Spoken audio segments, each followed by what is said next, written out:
আমার একটা গল্প মনে পড়েছে, পাবো নাকি আপনাদের সঙ্গে? না থাক, পাবো না, থাক না না, আমি কৃষ্ণ মানুষ পাবো সত্যি গো। আমারে মানা করিয়ে দেখেন তো, আমি না কইয়ে যাই নাকি? ও কি কম কইছে নাকি? রসগোল্লার তাই বিসি বানায় ছাড়িছে, আমি এটা করো না।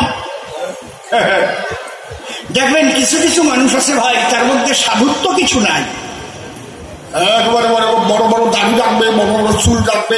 এই জায়গা আবার কেউ বাদিয়ে পড়ছে নাকি? রাগ করিয়েন না জানো, এই জায়গার কয়েকজন ভালো, আর একদম মোটা মোটা মালা টালা নিয়ে ঠিয়ে একদম ঘন ঘন হরে কৃষ্ণ হরে জয় জয় এইসব করি বেড়ে, বুঝেছেন? আর অপকম্পে দশ যে কয়টা সেই কয়টা সারবে। ওই অপকম্প না করলে পেটের বা হজম হবে না। আছে এইরকম, কি আছে না? কি আপনারা কি কম আছে তো নাকি? কথা কর না কেন? হ্যাঁ এই তো আছে। একবার দরজায় গিয়ে বলবে হরে কৃষ্ণ হরে, আর মনে মনে ভাববে আমার গতি যেন বলে।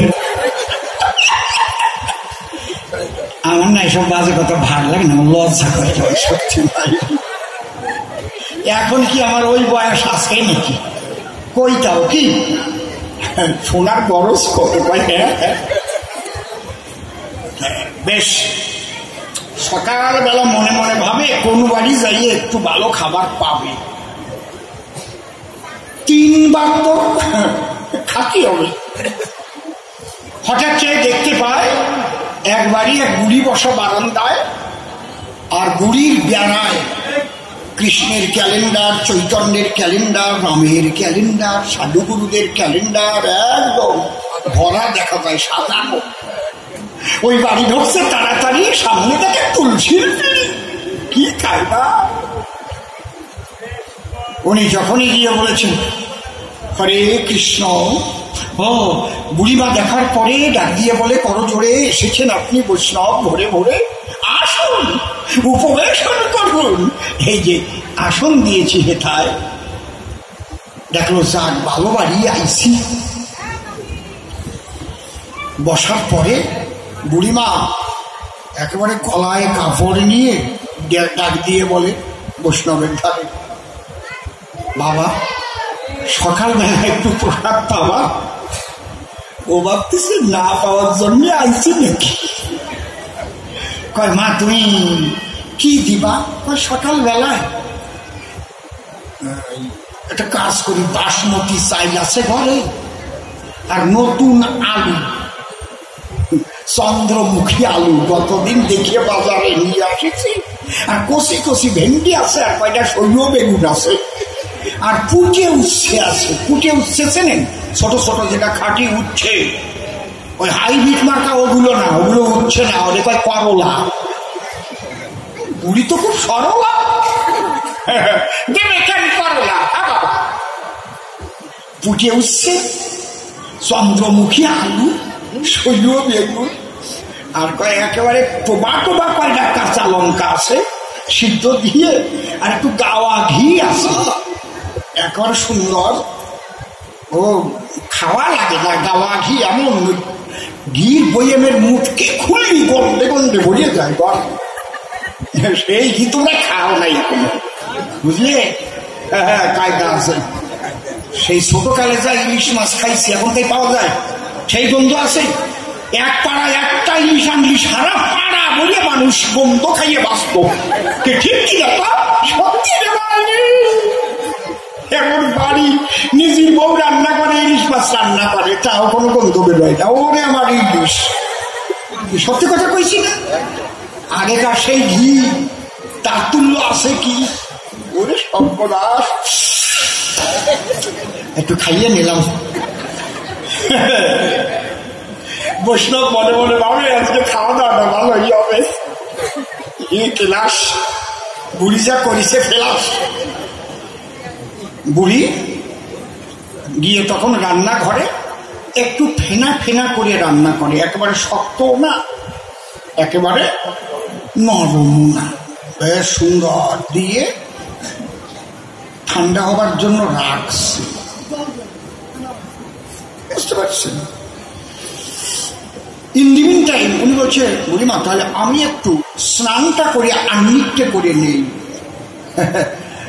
ভিতরে কিছু না থাকলেও বাইরে কিছু তো দেখাতেই হবে, নয় মানুষই কি দেখিয়ে খাবার দেবে।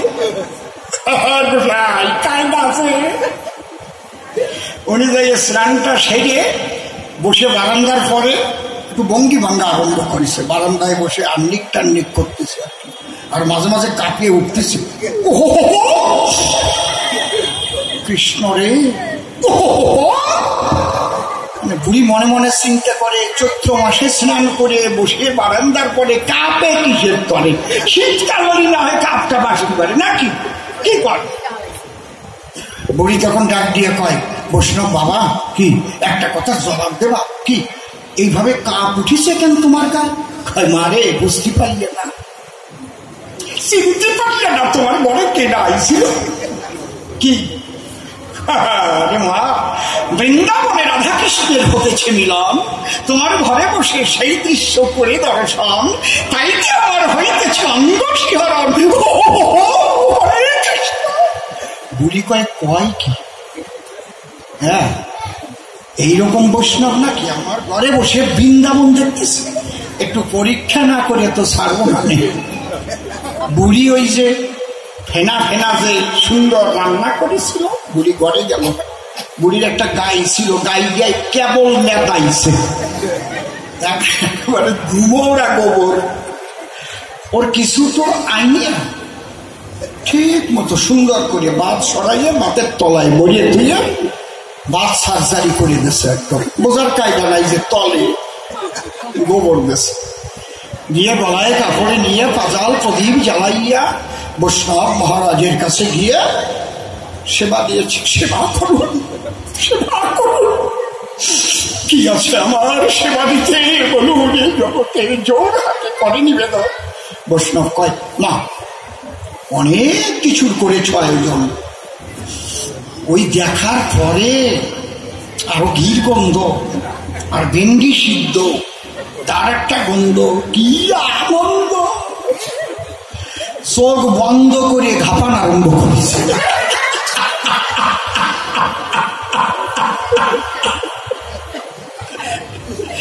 যে গোবর শুদ্ধ মুখে দিতে কয়, এত সুন্দর বাতের মধ্যে গোবর আসলো কি করে?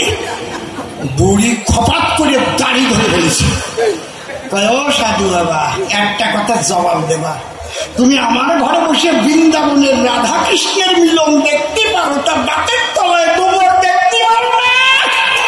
এই ফাজিলেমি করিয়ে বেড়াবার পরের বাড়ি খাবা। যেই ধরিছে দাড়ি, ও ভাবে থাকা যাবে না এই বুড়ির বাড়ি, এ তো 20 মার্কা বুড়ি, দাড়ি ছাড়াইয়েছে দোষ, দোষ দিলে 10-12টা দাড়ি বুড়ির হাতের মধ্যে ছিঁড়ে রয়ে গেছে, বুড়ি পিছনে পিছনে দৌড়াচ্ছে, ক্লাবের ছেলেরা কয় বুড়ি দৌড়াও কেন? মারাত্মক একজন সাপু চলে যাচ্ছে, ওর প্রত্যেকটা দাড়ি দিয়ে যদি একটু তাবিজ বানাইয়ে নেয়, করোনা কোনোদিনও হবে না, আর ধ্বজভঙ্গ বাড়ির দ্বারে আসবে না, শরীরের তেজ হবে কি মারাত্মক তেজ। আমি বললাম আমাদের গ্রামের ছেলে ফেলে একটু দুর্বল টাইপের, তুমি আর কয়টা বেশি দাঁড়িয়ে দিয়ে যাও। উনি 10টা-12টা ছিঁড়ে দিয়ে দৌড়ে চলে যাচ্ছে, সব কয়টা ছিঁড়ে না, এমন টানা টানিছে সব কয়টা ছিঁড়ে না, কে ছাড়িয়ে দেখছে, খালি কি আমি দাঁড়িয়ে ছিঁড়ছে, যেখানে যাচ্ছিল ছিঁড়ে সমান করিয়ে ফেলছে। আমার না এইসব বাজে কথা ভালো লাগে না, লজ্জা করে কেমন হয়। ও তোমরা আমার খারাপ পাচ্ছিস নাকি? তা তোমাকে হাসি পাচ্ছে না আমার কথা শুনে? কেন হাসি পাবে না? যে ঘরে বসে দেখতে পারে মধুর বৃন্দাবন, রাধা রানী শ্রীকৃষ্ণের যুগল মিলন, সে ভাতের তলায় গোবর দেখতে পারে না, কি কারণ?